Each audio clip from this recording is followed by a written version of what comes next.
at the end of the day, there has got to be a trade understanding with the United States.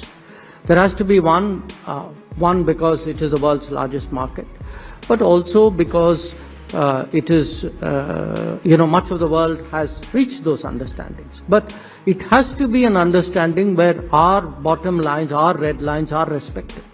In any agreement, there are things you can negotiate and there are things you can't.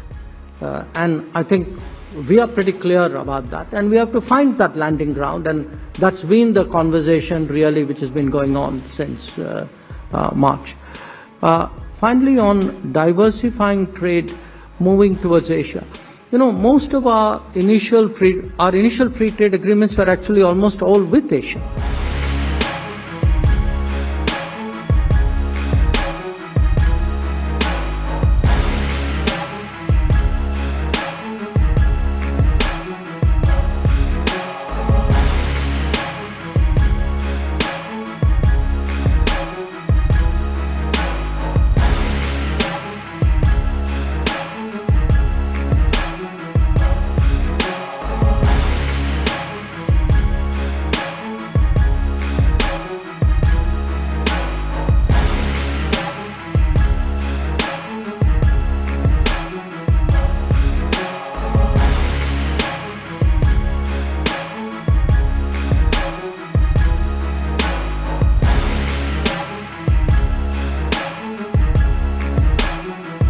A big part of it is the fact that we have not arrived at a landing ground for our trade discussions. And the inability so far to reach there has led to a certain tariff being levied on India.